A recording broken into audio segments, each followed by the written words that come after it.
This is a wandering author here, coming at you from Little Blue Valley Park. It's a small park that traces along Little Blue River here on the Missouri side of Kansas City. And today I wanted to talk to you guys about wealth inequality, Fed policy, M2 money supply, the Phillips-Laffer curve, and why everybody doesn't seem to have any time once they become adults in our society. So if you've been keeping up with central bank news, then you know that Robert Kaplan, the head of the Dallas Fed, resigned following allegations of insider trading. He's actually one of 4 or 5 different heads of the regional Fed banks. That's Federal Reserve. Right around the time that coronavirus first started happening, several Federal Reserve insiders actually traded on the news that they knew that it would affect the economy. So we have people in our highest institutions that are taking advantage of their power. Now, how does that tie in? Obviously, the Federal Reserve controls our currency. Prior to the pandemic, we had around $15 trillion of M2 money supply, which is their broadest measure of our money supply. And today we have about 22 trillion, which means that we've experienced roughly a 50% increase in overall money supply within about 2 or 3 years. And now we're experiencing some of the worst inflation. Official measurements place it around 8 or 9%, but if we measured inflation the way that they measured it in the 80s and 70s, then it would be well above 15%, possibly even as high as 20. Now, what's interesting is there's a complicated relationship between Federal Reserve policy and home values, which affects equity. So let's just say you're an average American, you own a house. If you bought the house and the Federal Reserve's interest rates were 7%, which they would have been about 10 years ago, and then suddenly they drop it, well, for every percentage point that they drop the interest rates, it causes a corresponding increase in house values, which average Americans who actually own their properties can access through things like HELOCs and cash out refis.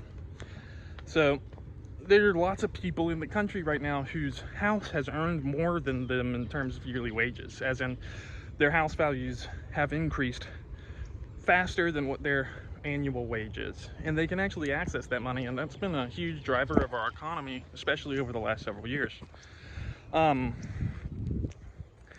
the Phillips-Laffer curve, what that is just a direct relationship that was measured by an economist, Philip Laffer, that says that wages tend to rise fastest whenever unemployment is low, and increases in wages typically correspond with increases in asset values as well as everyday goods. Apparently, according to the Federal Reserve at the moment, we're nearly at full employment.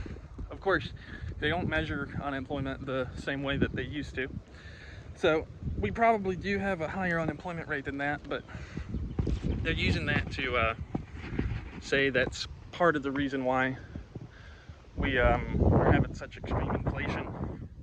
And then the way that ties in with why people do or don't have time is, yes, lowering the interest rates can make a mortgage more affordable, right?